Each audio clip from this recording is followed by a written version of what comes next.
Hello, my wonderful listeners, and welcome back to another fun episode of 1000 Gurus with me, your host, J.R. Yonacruz. Today's guest is Solomon Daniels from Podcast Place. As owner of Podcast Place in Long Beach, California, Solomon is privileged to help empower the creative journeys of people from all walks of life. A car stereo installer by trade, his own journey to this point has taken him from dashboards to boardrooms, from San Francisco to Sweden, and from second son to father of two. Now in his 50s, this latest endeavor lets him continue helping others in the most fulfilling way possible, one person at a time. So this was such a fantastic episode. I was excited and happy to finally have the producer of this show and owner of Podcast Place, Solomon Daniels, on the show. As I've mentioned, he's one of the few people who have listened to every episode of this show, so he probably knows more about the essence of what this is all about than anyone else besides me. Even though Solomon has never been featured on a podcast before, he hit it out of the park with this one, I think, and he was such a wealth of information on everything we talked about. We get into his background and long tenured career journey,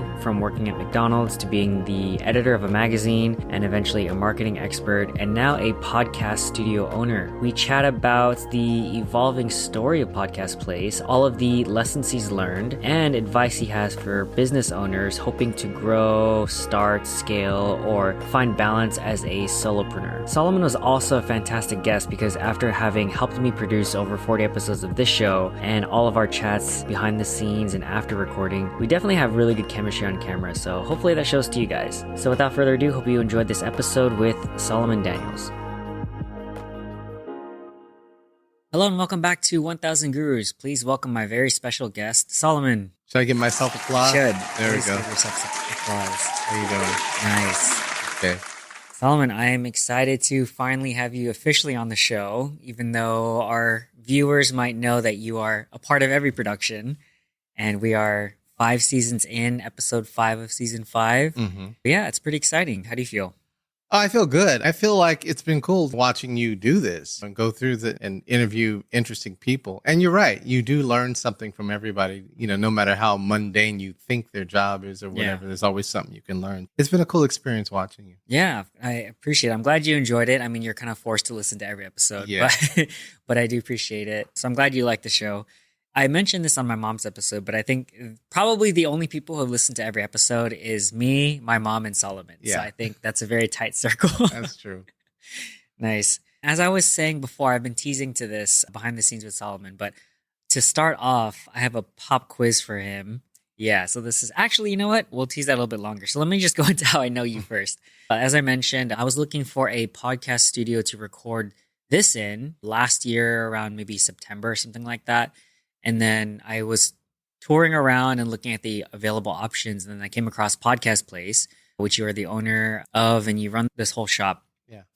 And I think it was like a clear best option for me in terms of services. I think Solomon's Place is head and shoulders above all the other places that are offered in my area. And the location is convenient. It's like down the street from where I live. And yeah, we took a tour. The rest is history. And then 45 episodes in, here we are. 45 episodes. Yeah.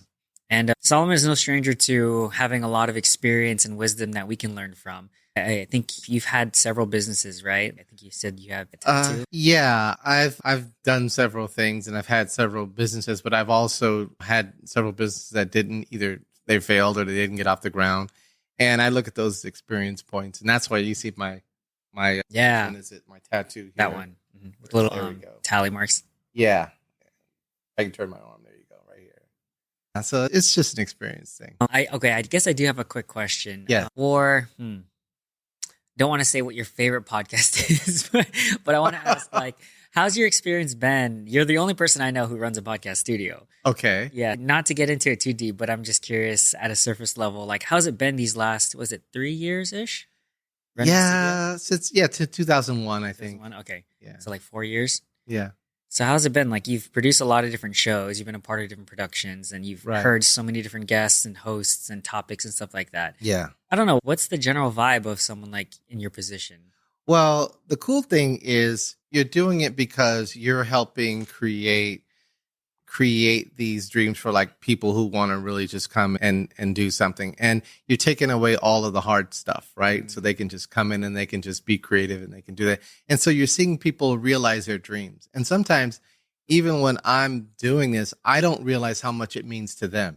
You know what I mean? And they say things like, I appreciate it. And I go, well, you paid, so whatever. But it really does mean something because they say without you, I couldn't have done this or I wouldn't have done this. And so that's always good. So I've probably produced, I would probably say 1,500 episodes of podcasts, hundreds of shows. And some of the shows, people, they start them and then for one reason or another, they can't continue or whatever and they drop off, but others, they keep going.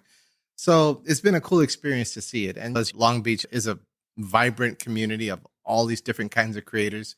So you have all these different kinds of podcasts and stuff too. So it's really cool to be part of people's creative journey. I think that's the most fun part for me. Yeah, that's cool to hear. And I echo that sentiment too. I think Solomon is a large part of where this podcast is today. I know it maybe eventually would have taken off, but I think him being here and the service that he offers in Podcast Place is a big part of why 1000 Gurus is the way it is right now. So definitely appreciate you and this space for that. I guess I had something else, but I think I forgot. Yeah, no, I think we'll get into running a studio and your whole journey in a bit. So now let's go into the pop quiz. Oh, so this one should be easy for Solomon. So it's a two-parter. One's the main question and one's the extra credit. So the first question that I've been teasing Solomon for like months now is, what is my favorite anime? Oh, I know that one. And why is the name slipping my mind? One Piece. There. Yes, correct. Yes. Yay. Okay, so here's the bonus question. Okay. Who is my favorite character in One Piece? Ooh, that one, I don't know. I don't know if I heard you say it, but it's the little boy, right? I don't know his name, though. Yeah. Like, can you describe what he looks like or what your impression of him is? He has a hat like that. Oh, so you mean Luffy, this one? Yeah, that's the one I'm thinking. No, it's not him. Okay, well then I wouldn't. I don't know the characters. It's all good. Yeah, no, that's why this one's the bonus question, because I figured you may or may not get it. It's Zoro. It's the middle guy. Oh. So he's the one, he's the swordsman. His color scheme is green. All right. And his whole thing is that he does 3 sword style. So 1 sword in each hand and 1 in his mouth, and he holds it like this. Oh. And so that's his thing. He's like the only 3 sword style person. But he's so badass, and like I've mentioned it before on the podcast, so I was like, okay, he might not get this one. I might have missed that one. No, it's all good. That's why it's the bonus question. I'm like, all right, well, at least I got one right. Exactly. You got the main one right. I knew you would get One Piece right, but I was like, we'll see if he gets Zoro right. Yeah. Yeah. So anyways, good job. Okay, we'll go into our regular topics now. So first one is always origin story, background, main influences, career aspirations. So Solomon, where did you grow up and what's your overall background? Well, believe it or not, I was born in the Bay. Oh, really? Well, not in the Bay, Stockton. Oh, Stockton. But I didn't grow up there. I was there in the first few years. And then I think in the 4th grade, my dad moved us down to LA. Mm-hmm. So I grew up in what's now called Koreatown. Oh, okay. So I went to school there, went to high school in Belmont High School, which is near downtown LA, mostly Hispanic school. And from there, I got out of high school and I was going to go to college. My mom worked at USC. And so we were supposed to get a free ride, but she worked for the head coach of the football team. She was his secretary. So then what happened was he went to the Rams. He got hired by the Rams. And so she went with him. So there went the free ride. Oh, dang. Basically, I ended up getting a job at McDonald's, and I worked there for a number of years. And I had a daughter young. And then basically it was just living life at that point, just growing up and doing what you had to do. I went to LACC for a while, City College. And from there, I moved up in McDonald's, like I was a manager and all that stuff. And let's see. Trying to think. It's that's what I'm saying. It's a lot of decades. But eventually I got into car stereo. My dad a long time ago had taught me how to put 2 wires together and tape them. And that like really formed this interest in car audio. And so I've always been self-taught. So I taught myself how to put things in cars and stuff like that. And so I went to Radio Shack with a bunch of cards one day and said, hey, you have customers who want to get their stuff installed that they buy from here, that I can do it. And they called me. I'd go to their house and I'd install radios and car phones and stuff like that. And so I got reasonably good at it. And I got a job at a place called The Good Guys. And they had that up north, I believe, for a while. They're no longer in business. It was basically like a Circuit City. Yeah, like that. So I did that for a number of years in sales. And then I ran the installation bay. And that just moved me into other aspects of the career. So I went from there and I worked for a company that sold car alarms, and they had an office in Irvine. So I worked there. And then they were like, we're going to close our office in Irvine. So they offered me to move to Michigan, to their home base. And so I moved to Michigan, and that was a real different way of life there. Here in California, we're like, people want to aspire to do things, right? They want to aspire to be better. But there, it seemed like people just wanted to grow up, marry the girl next door, get a job at one of the big three, and just work and retire. And that was just all they wanted out of life. And the lifestyle was just a real big culture shock for me. And so after about 3 years, I wanted to get back to California. So I came back and I got a job at a magazine that covered the car stereo industry. And they hired me as editor, even though I didn't have any editor experience, but it was based on the fact that I had a lot of industry experience. I did that job for a good number of years, probably 8 years. In 2008, I decided to open up a marketing agency. And there I was helping companies that would advertise in the magazine. I was helping them get in contact with their customers and retain these relationships and stuff like that. And so I did that for a while. And then the magazine got sold, and the new owners asked me to come back and do that. So now I was doing both. I did that up until probably 2010. Oh, like come back and still be an editor, or? Yeah, come back and be an editor. So I was editor of the magazine, and then I was still doing marketing on the side. So yeah, I did that not 2010. I did all the way up to 2020, and then COVID hit, and all of the clients that I was working with, I had lost, and the magazine decided to go digital. So basically, it's like now time for a pivot. What are you going to do? And I was in this space at the time, but it was obviously more just like an office space, right? But I had been messing around with the idea of doing like a podcast studio type. And mainly it was because I can have clients come in and they can shoot their opening, what do you call it? Unboxing. Unboxing, thank you. Their unboxings and stuff like that. And then just walking around the neighborhood, you hear people talk about, I would love to do a podcast, but this and this and that, right? So I actually started setting it up. I bought the URL, cost me like $1,000, Podcast Place, and built the website, put in the financial system where people could pay for episodes and stuff like that. But then I just let it sit because COVID started. So then coming out of COVID, I was like, well, I need to figure out something to do. I don't know about this podcasting. I haven't done it. So I think I should put my energy into trying to regain some of my marketing clients. So in the process of doing that, one day I got a call and I said, hello. And it said, hey, I just wanted to make sure my session's on for tomorrow. And I'm like, who is this? And it was some kid out of Moreno Valley. And he goes, yeah, I signed up on the website and everything to do my podcast tomorrow. And I'm like, you did? And so I went and looked at the website and it said, sure enough, there was $99 that had been sitting in there or whatever it was at the time. I think I was charging $69. And so that forced me to start it because I was actually thinking, let me just take this stuff down. It's a waste of time or whatever. And so that forced me to start it. So that next day, that kid came in and I wasn't really prepared. And I remember I recorded it using Zoom, thinking, well, Zoom is easy. That's easy to record, but not thinking that Zoom records in the lowest quality because there are concerns with bandwidth and all of that. But so it was a learning experience from there. And my next clients were these 4 kids who lived locally. They went to 3 different high schools in the area. And they wanted to do a podcast on seniors, being seniors, going through COVID, dealing with the mental health issue and all of that stuff. But they didn't have that much money. So they were like, well, we can pay you $10 a piece. So it was like $40. I said, okay, well, I'm going to make some mistakes because I'm still learning stuff. And so we came to an agreement and they did their podcast for that whole year until they graduated. And in that time, you learn a lot because you think, oh, okay, I've got this table I want to put here. Oh, but when you put it in front of camera, it doesn't really work. And so you learn from doing it. And that experience with them gave me a lot of the experience to change things and add things the way it needed to be or the way it is now. And I've gone through a lot of iterations. And I think I've told you the story of how I have the 2 sets, right? This is set A for small stuff. And I was doing everything on this side. So when 4 people wanted to do a podcast, I put a table lengthwise and 2 people sit on either side.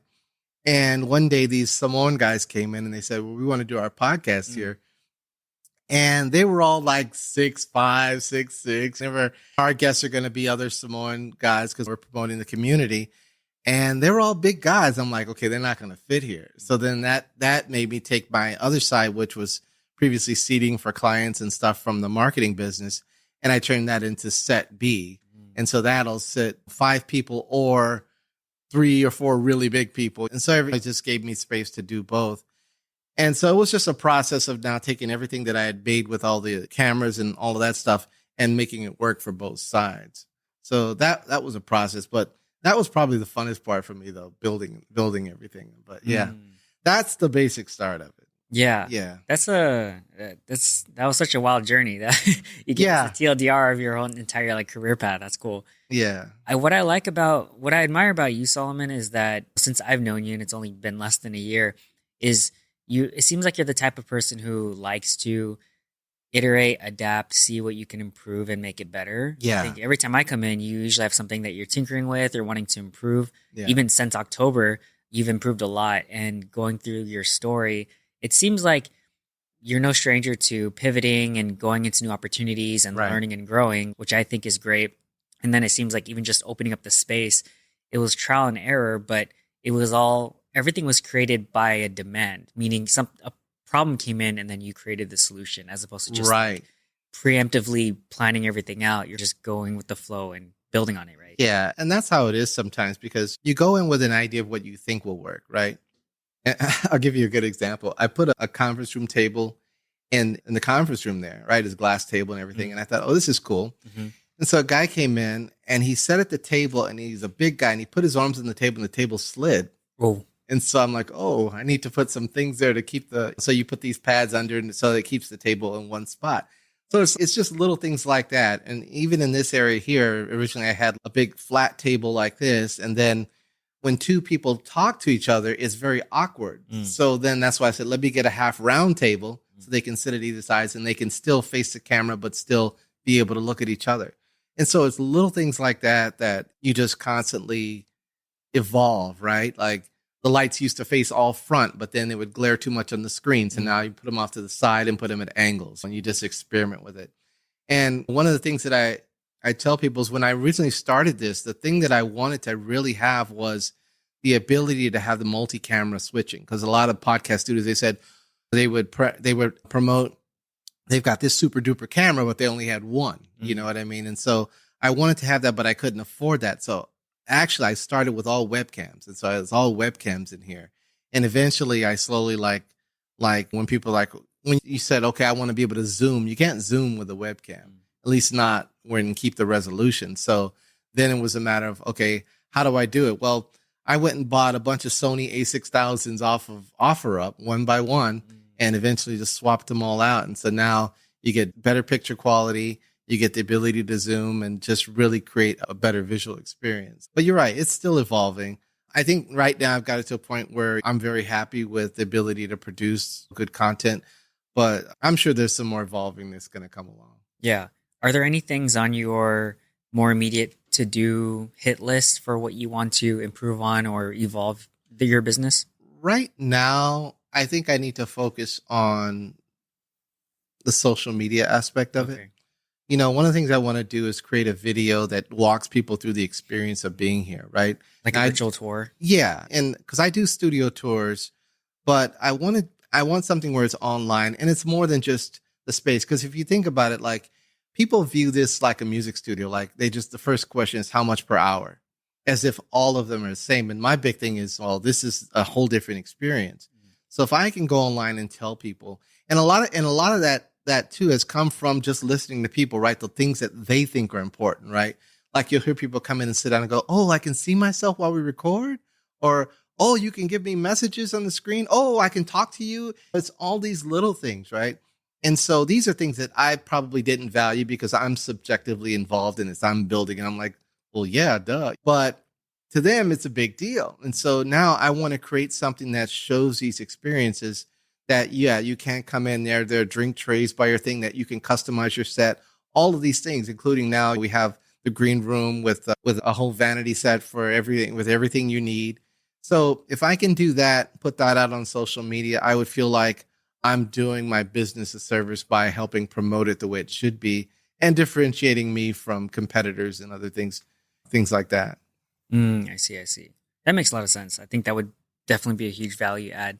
It'd be Yeah. crazy to see how Podcast Place was like years ago, just based on Oh, the story. And again, even just my experience being here starting in October yeah. until now, seeing how much has changed, just to see how much it really changed from the beginning. Oh, yeah. Yeah. Well, I still have a couple of those webcams left. I use them Yeah. here to record the buttons I press so that I can put it on the screen so I can just look up like this instead of looking down and still see the buttons that I want to press. But yeah, that it was an experiment, a lot of experimentation going on with lighting, with everything. I'll dig some pictures up for you Yeah, if you want to see it. definitely.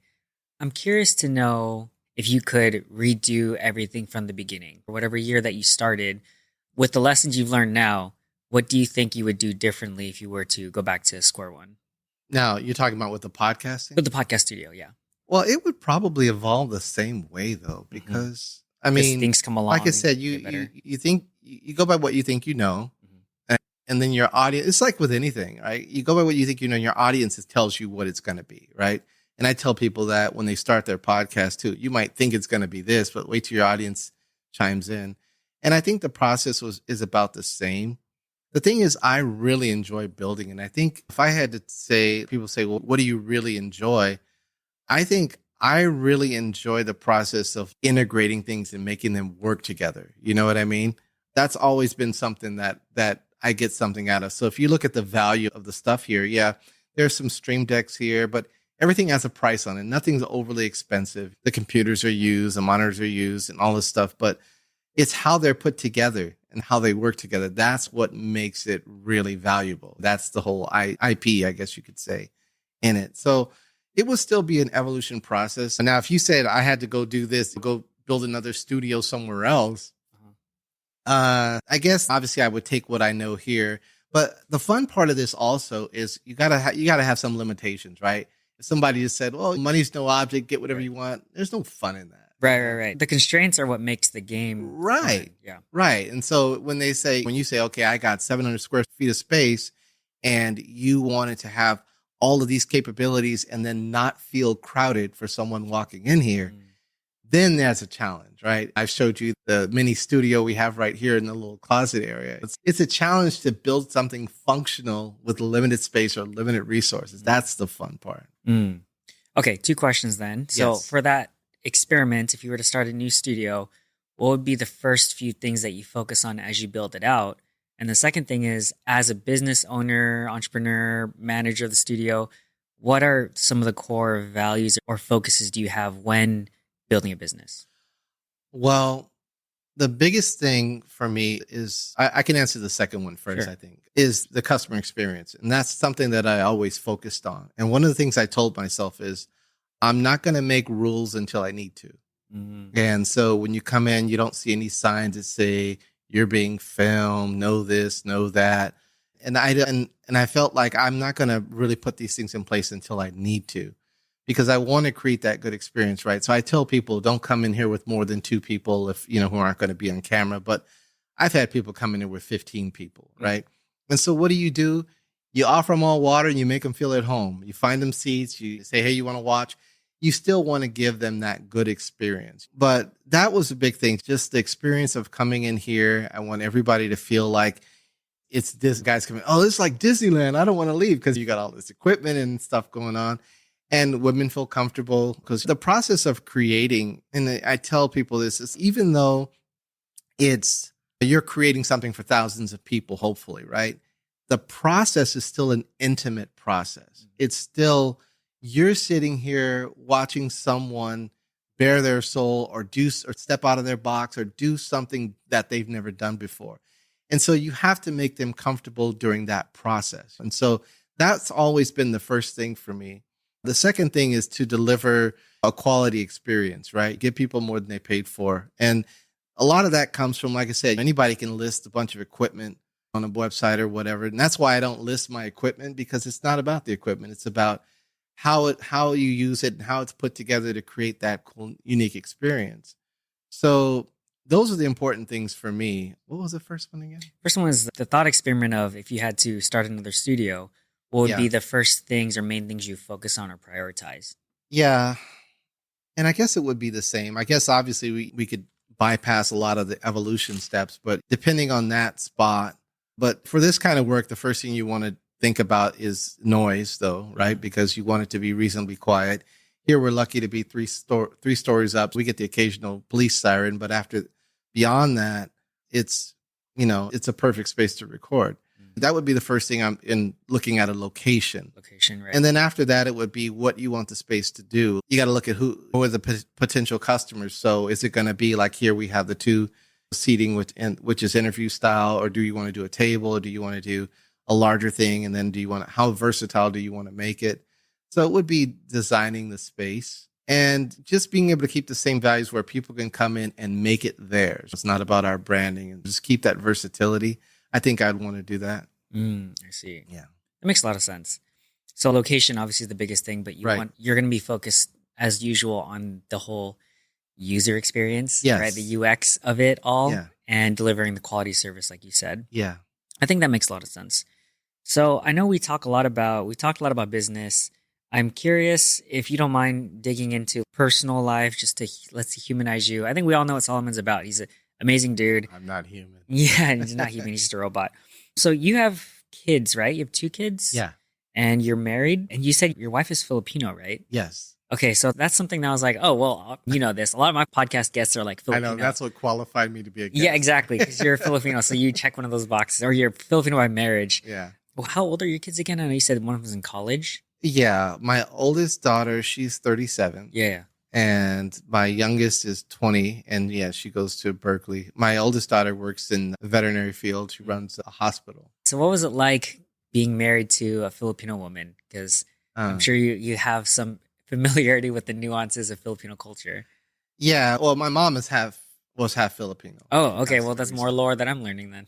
Oh, yeah. Yeah. So you're a quarter Filipino then? Yes. Okay. And then you married a Filipino woman. Yeah. Oh, okay. But she didn't really practice any of that. The only real Filipino person I knew in our family was her father. And his name was George Ramirez Galvin.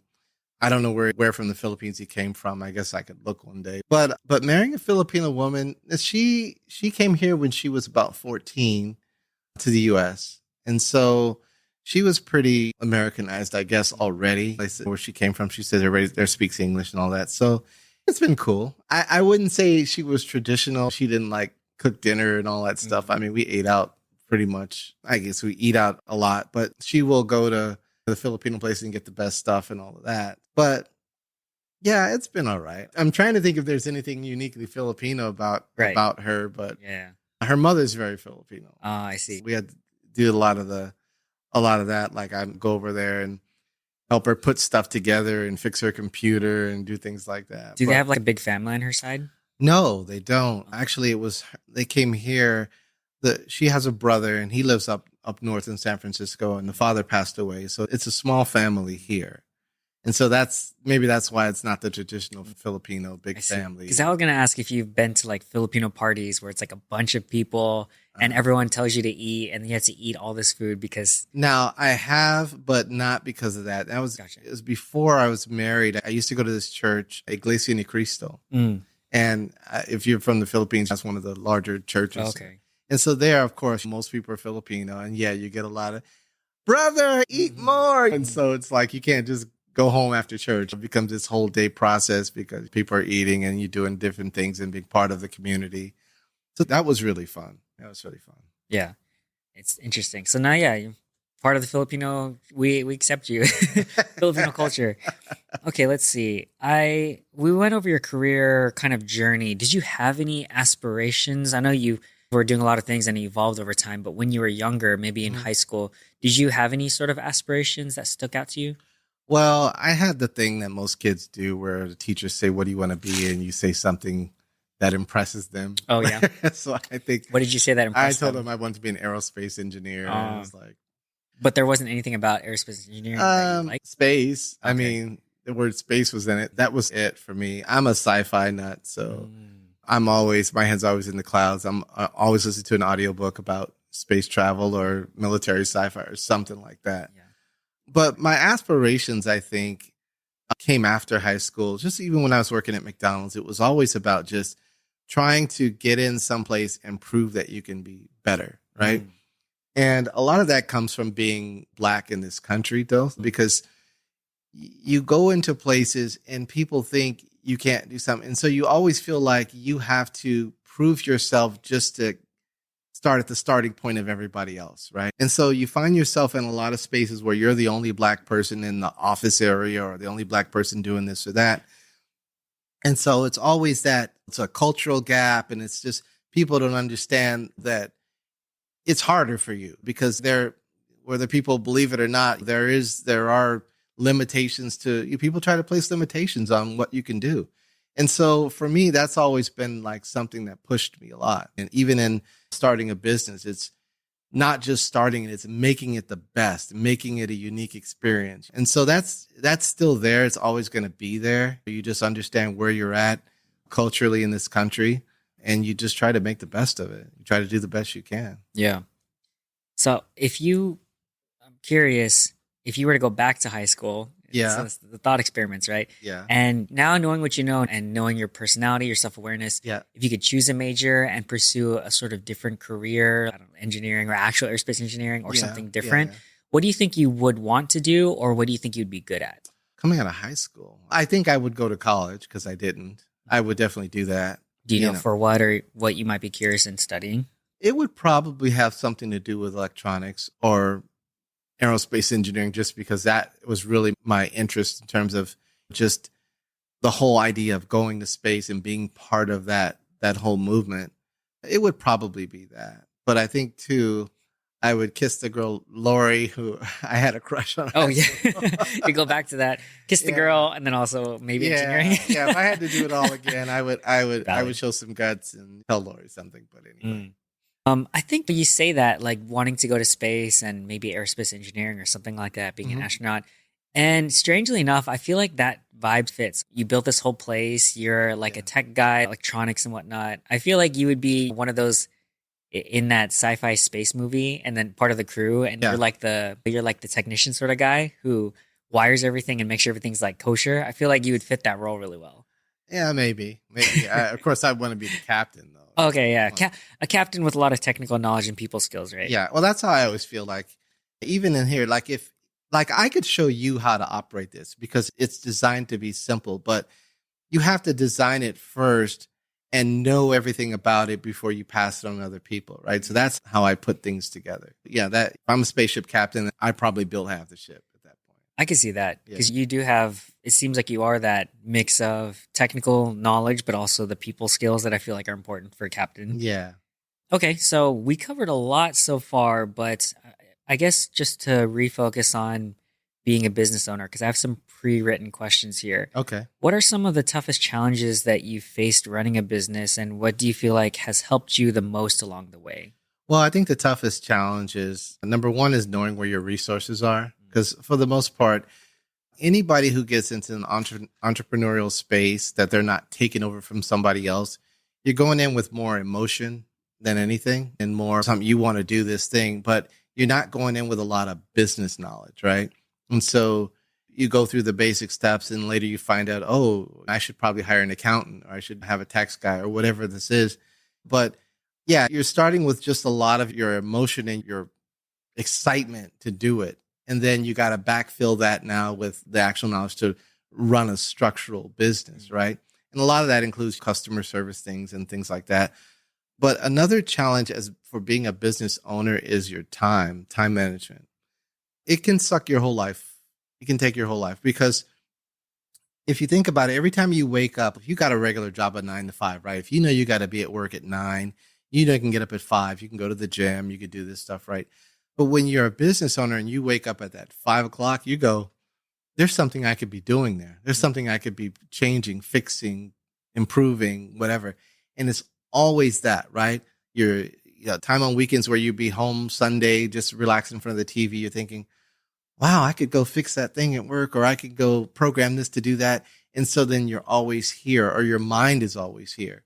And so if you don't control that, you find that you really have no life, or you've lost a lot of opportunities in your life that time with your kids, time with your spouse or whatever. And then you get the complaints and you get all these other aspects of your life that then begin to stress you out, which make you then spend more time at work because you don't want to deal with that. And so it can really throw off your work-life balance. And I will say this, though, there's times when you need to do that. When you're first starting a business, you need to put your all into it, but there just needs to be a time limit to it, or a spot where you go, okay, I've got it to this point. Now I need to scale back, right? Like, for instance, when I first started this business, I didn't schedule any days off. It was like, you could come in and pick any day you want. Yeah. And then you get to a point, though, where, okay, now I built enough business. Okay, now I need to have at least one day off. And so now I take Tuesdays off, right? And eventually I want to get to a point where I can take 2 days off in a row. But I enjoyed just doing it like this. People's like, oh, well, do you want a bigger space? Well, no.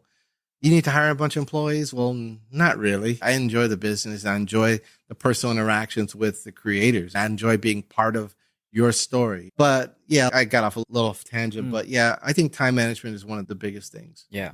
What do you feel like has helped you to scale back that and balance your time more effectively as a business owner now that you have it where it's at? Well, I think the biggest thing is time in business, right? Because there are some things that happen naturally. When you're in one location for a while, people start to notice you, right? Because number one, you're there and you like become dependable in the neighborhood, right? Even if they haven't looked at your services, right? And so then what happens is people say, oh, this guy's been around for a while. And so you start getting organic business that way, right? So that helps. So more business now helps me to the point where financially I can say, okay, I can afford to take this day off and do that. You're still taking a chance, of course. And that's the thing with a small business and owning your own thing. You're always taking a chance. People think it's glamorous. It's not glamorous. It's a lot of work. Like I saw somebody say, you're trading a 9 to 5 to a 5 to 9.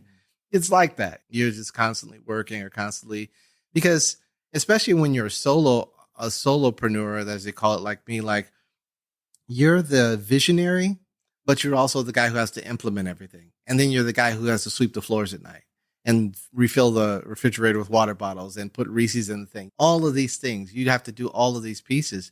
And so a lot of times it's like wearing many hats, right? And one of the things that's really difficult is, let's say I plan to do like a social media post twice a day for the next week, right?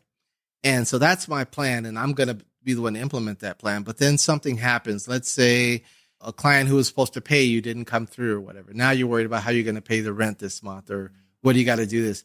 So that throws off everything, because you're not in the right mental headspace. Whereas if you had an employee, you tell the employee, do this thing. Now, no matter what happens to you, the employee is still going to do that thing, right? And so that's one of the difficulties too when you're working by yourself. It's just keeping your mental headspace right so that you can get the things accomplished that you want to accomplish. And most of the time it's a triage process. Like, I don't consider the social media things that important, but if it's something that affects my ability to record or process files for clients, I prioritize that no matter how I feel. You know what I mean? So it's still a work in progress. It's still something that I'm working on, trying to be able to say, okay, no, I need to prioritize this and I need to do it no matter what. But it's just an ongoing thing. I see. Yeah. So I kind of know an idea of the answer for the next one, but I know that you mentioned that you like the scale of where you're at now, right? That you just said it's an intimate process and you're kind of involved and a part of a lot of stuff. Yeah. Would you see a future where you do scale up to that one next level where you do have an employee handle some of that smaller stuff, or just to unload some of that work so that you free up more time to focus on other things? The answer is yes, because then that gives you the ability to do things like take vacations and stuff like that, right? But I guess what I mean by that is, and this is something that you find when you get later on in life, is the word fulfillment becomes more important, right? It becomes more important to you. It's not about success. It's not about money. It's just about fulfillment. And fulfillment to me is when you can feel good about what you do. And I feel good about what I do. You know what I mean? And so you hope that you can do something that is fulfilling, but then also pays the bills, right? And so if I can get to a point, the answer is yes. If I can get to a point where I can still get fulfillment out of the job, maybe that's taking on working directly with clients that I like and someone else does some other things, or someone, like you said, does some of the background stuff. Yeah, I would be happy with that because that shows that the business has grown. And then also part of that fulfillment is that now you're creating a living, helping somebody else make a living for their family. And that would be a cool thing to do. Okay. Do you think that as you see it now, how much do you think you would want to scale your business? Well, I don't think I'd want to do a thing like multiple locations and stuff like that. Yeah. I think what I'd like to do is get the most I can out of this location. And so from that, it's like reaching out to, there's a few different ways of going about it. Of course, you always want to fill the schedule, right?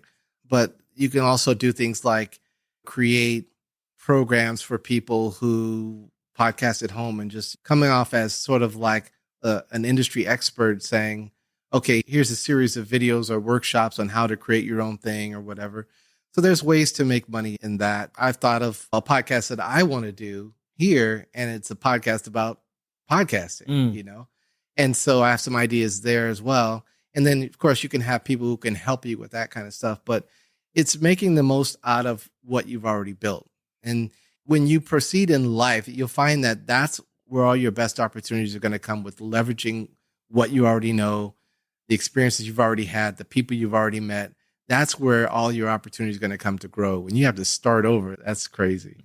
Yeah. I was going to ask you if you ever had any plans or an idea to start your own podcast. You have the infrastructure for it, but I wasn't sure if you were like interested at all. Well, it's funny because I always say, what could I say to people that would, because I feel like I'm a jack of all trades, but I'm not really a master of anything. But at the end of the day, I am considered a podcast producer. I am considered a podcast professional. I produce thousands of podcasts, right? I guess I could take that and then put that together and basically follow your model, right? There's something someone can learn from what I have from my experience. And so the idea is a podcast called Podcast Engineering, in which I show people the behind the scenes of how I produce podcasts and just have it start from there.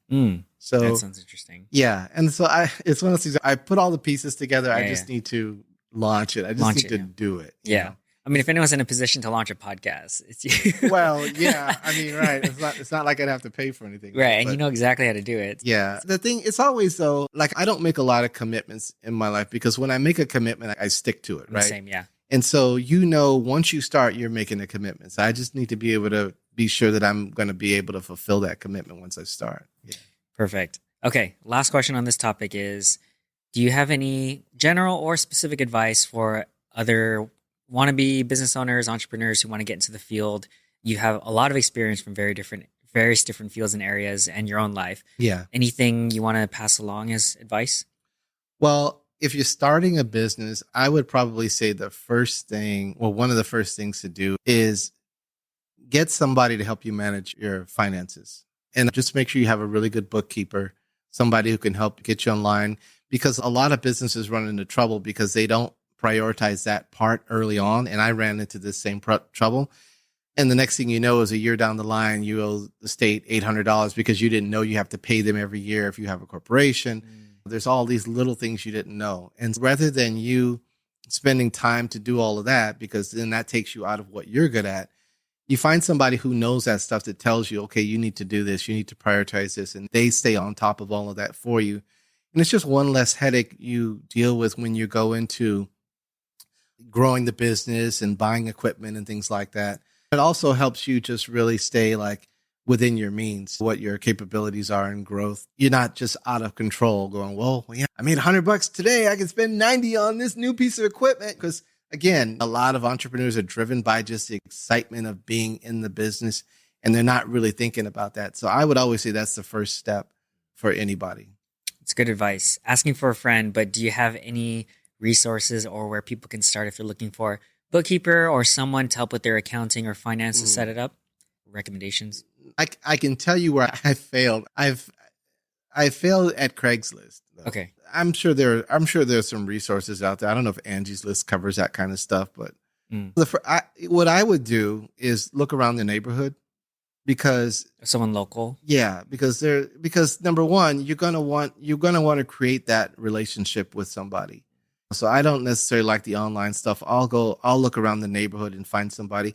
and interview them. Get in there and just ask them about things. It's so funny. You can pick up on little things. Like if a guy's office is just sloppy and there's stuff everywhere, it's probably not the guy you want to work with. Work with your finances. Yeah. You got pizza on his tie and things like that. And that really happened. Yeah. I also had a guy who promised a lot of stuff, but didn't deliver. So sometimes it's the process of finding the right person, but don't be afraid to move on to the next person and just find somebody that you can trust, because you want it to be a long-term relationship that helps you and helps your business. So, yeah. Okay. Yeah. I asked that just personally because there are a couple of businesses that I'm looking to launch in the next few years.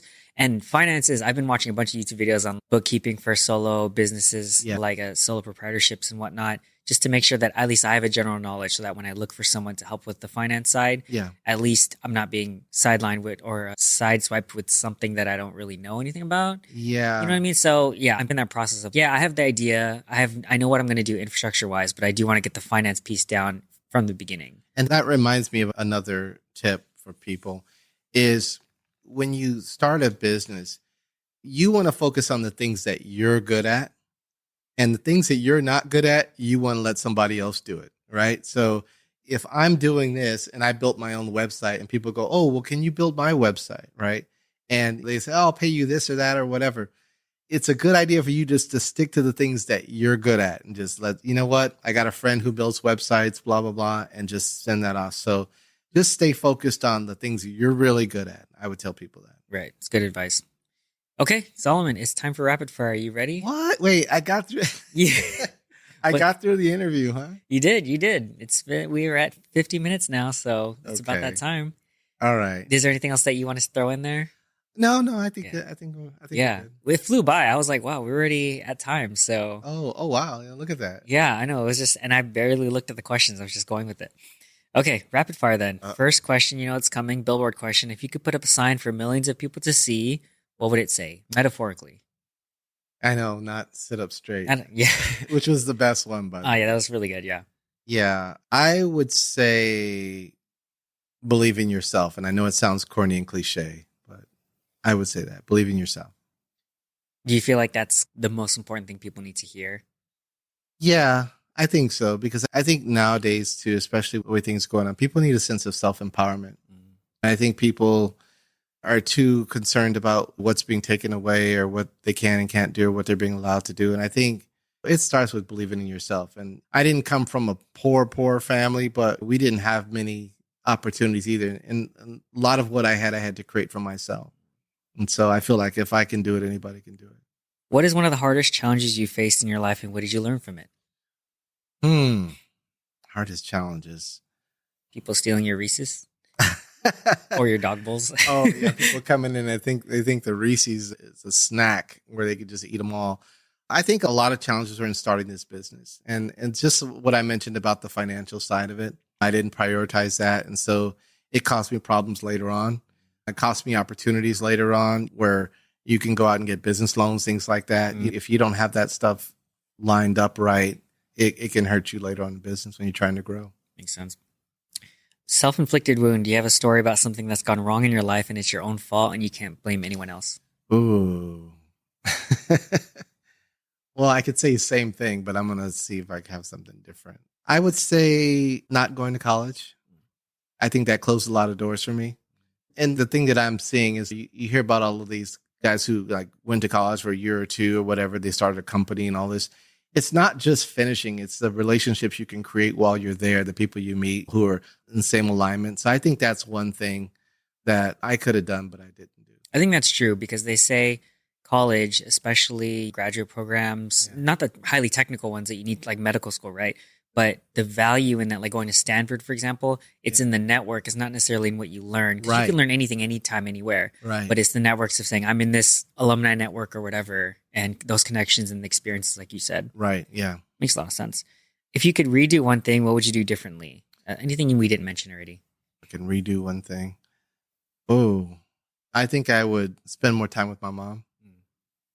I think. Perfect answer. Yeah. I mean, and I felt like I did well by my mom, but I feel like now that I look back, I wish I had been like, there more. A little bit more. Yeah. Reminder to everyone, spend time with your mom and or any family members. If you could give your younger self advice, what would it be now? Things were tough with me because I grew up, I had these scars right here that I got from a car accident when I was young. Oh, dang. And so your formative years, you grow up and all the kids call you ugly and names and things like that. Or they still call you ugly, like for me. Just kidding. I think I would tell myself, you're loved, and that's just insecure people being insecure. So that's what I would say. Mm. In the last few years, what new belief, behavior, or habit has improved your life? Belief, behavior. Like I talked about with time management, that's something I recently started in the last 6 months where, let's say, for instance, it's Thursday and I see nobody's booked on a Saturday. I'll block the Saturday off and take that time for myself. Things like that where you can't be afraid that you're going to miss out on money or whatever. It's like I said, everything is a chance, right? But you got to do some things that say, you know what? I have value. My business has value. And if people see it, then they'll wait and they'll come back. Another thing I did is I raised my prices. And that's something I've done recently too, and that was a big step because you always feel like, oh my gosh, I'm going to lose clients or whatever. But then when you think about it, you say, okay, for the value I offer, and it takes a lot of believing in yourself to do that. And so that's a step that was scary, but I did it. And so far it's working out. Nice. When was the last time you've increased your prices at all, or if you have? Well, it's funny. When I started the business, I was at $69 per episode. And then I went up 2 years later, I went up to $99, but I included some things, right? Oh, okay. And so it's been about 2 years since I last raised my price. Okay. So it was the starting rates and then it was 2 years after that and then now? Yeah. Okay. So averaging about 2-ish years or something like that. Yeah. I'm just doing the math in my head. Like, okay, yeah, but I don't think it's something you're not thinking of it like 2 years, right? Yeah. Because I think you got to do what understand makes sense. where your clients are at and all of that. Makes sense. How do you define success? Enjoying the journey, really. And I know we talked about that, but success to me sounds like you're sitting on a mountaintop and now you're just complacent because you got nothing else to do. And to me, the journey is always there. And that's one of the things I pride myself on. I'm 57 years old and I feel like I'm still evolving. I'm still trying to learn new things and make this place better or whatever it is. And yeah, just making sure you're getting fulfillment out of the journey, I think is successful to me. If you knew you couldn't fail, what would you try or what would you be doing right now? Oh, if I couldn't fail? Yeah. Every time I hear you ask this question, I never really understand it. It's like, if you couldn't fail, you could do anything. I guess if I were to rephrase it, you remove the chance of not succeeding at a task you set out to do. Oh, because that's what stops people, like, right? What fun is that, though? Yeah, no, I get what you're saying. Yeah. No constraints, no risk, right? It's not fun. Right. This is for the people who fear stops them from doing anything. Oh, and they're only choosing safe options. Yeah. I don't know. Astronaut? I mean, probably not astronaut. Okay. I would probably be an author. I'd probably write a book, which I probably will do anyway. Okay. But yeah. What do you want to write a book about?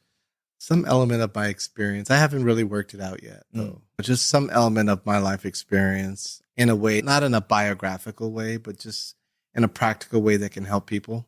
Maybe like a half-half sort of thing. Some people do that. It's not really a memoir, but it's like a life lessons, but then it's focused on like a topic or areas or insights. But it's right. The biographical part is like the examples of whatever. Exactly. It's here's what I learned, and this is how I learned it from my story. Yeah. So I think it would be somewhere along the lines of 10 ways to get the most out of life or something like that. Makes sense. Yeah. If you knew you would absolutely fail, what would you do anyway? Ooh, I'd probably do this. Okay. I'm starting to feel that that's like the normal answer. Well, I just love because it's the challenge. You know what I mean? It's like, that's what makes it fun. Anything else besides this? Well, and I would fail at it. You fail, but you'll do it anyways because you just feel like you want to do it. Yeah.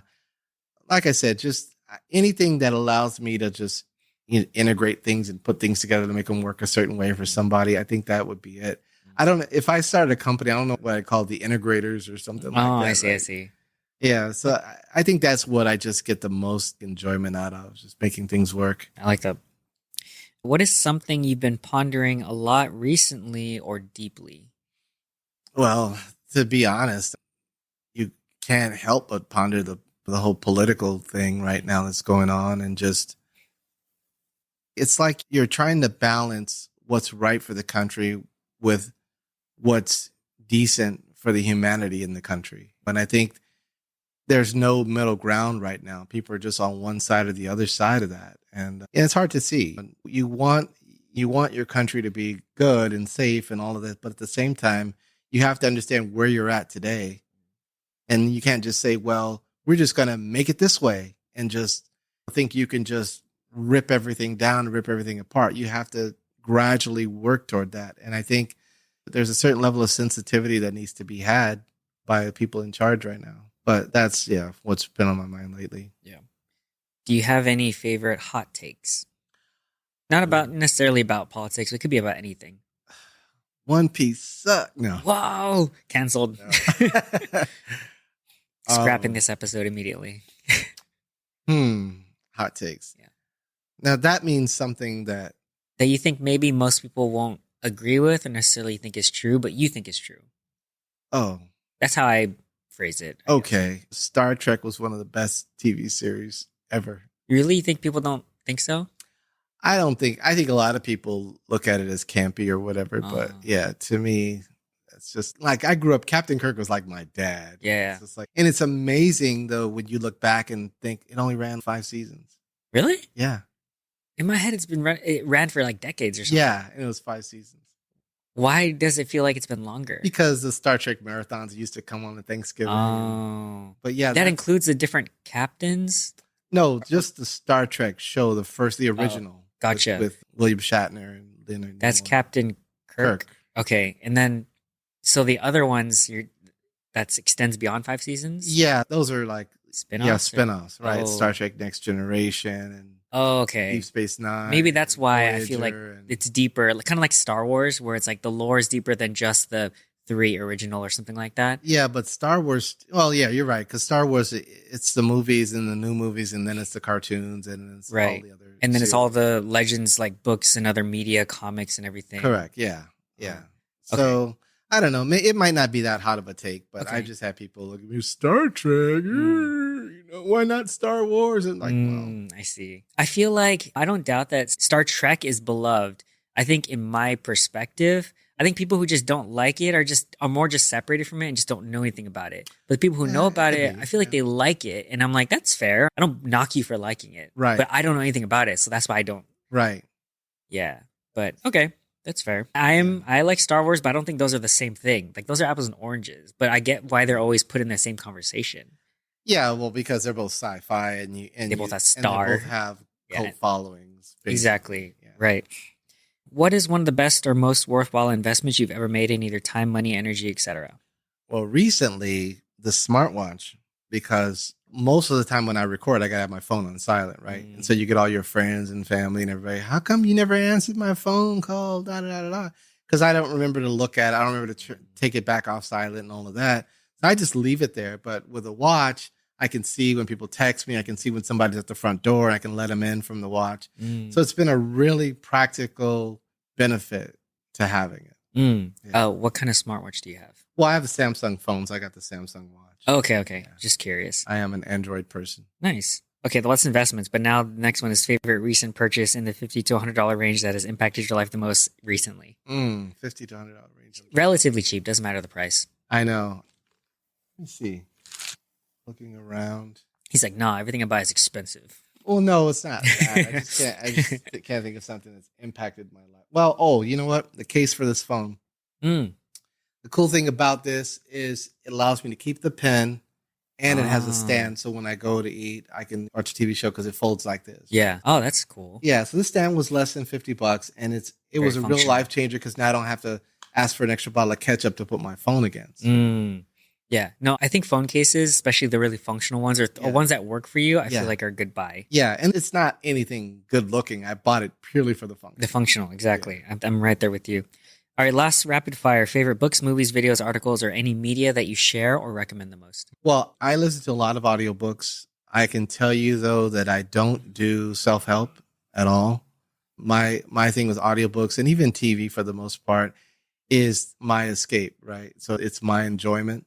And so a lot of sci-fi, a lot of thrillers and things like that. So I would just tell people in general, find something that lets you break away for a while. I think that's good. Do you have any personal recs that you want to throw out there? Oh, in terms of a good audiobook, let's see. Anything, audiobook, media, shows, whatever. Shows. See, I like campy shows. I'm watching this show called Nautilus right now on Nautilus? AMC Plus. Yeah, it's about the actual submarine, the Nautilus, by the story by Jules Verne. And it's just a modern take on it. Well, but they're authentic to the story from the standpoint that the captain is Indian and there are a lot of Indian people involved. But it's just it's like a campy show. I just enjoy those types of things. So anything else besides Nautilus or any audiobooks? An audiobook, let's see. Well, I'm very post-apocalyptic.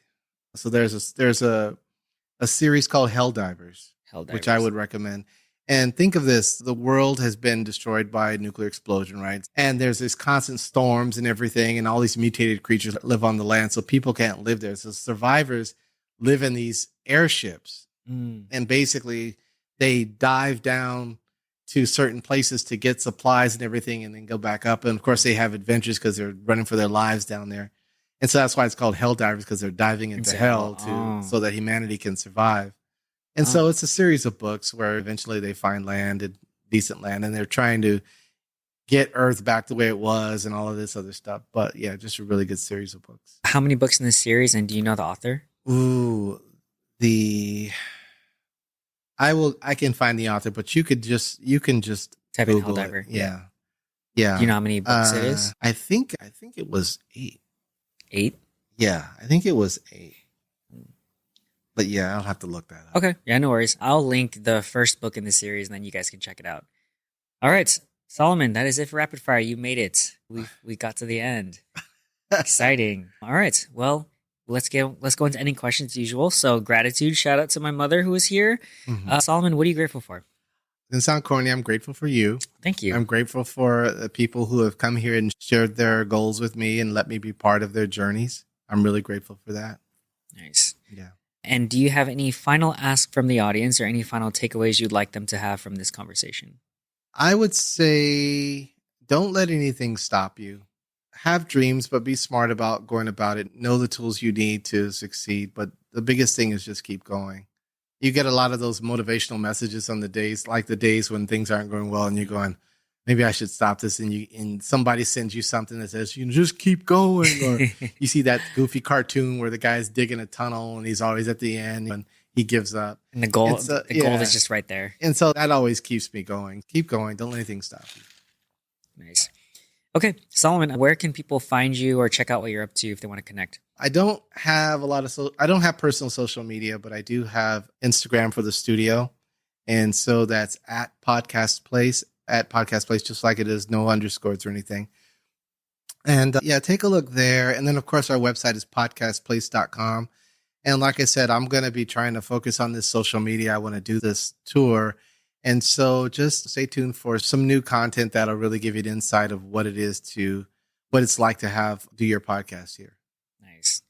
Cool. Well, I would just like to say, as the host of 1000 Gurus, I highly recommend Solomon and Podcast Place. Obviously, had 5 seasons here. So if you guys are interested in checking out what he has to offer and you want to start your own podcast and have a studio that's turnkey and the entire service from A to Z, this is the right place to go. So just throwing it out there. Cool. All right, we have reached the end, so thank you guys for being here. I really appreciate it. Be sure to like, follow, subscribe. Whatever you guys do, leave us some comments as well. Give Solomon some love. Check out his Instagram and everything. Reminder to always be kind to other people, especially yourself. And remember that you can always learn something from someone if you take the time to listen. So thanks for being here.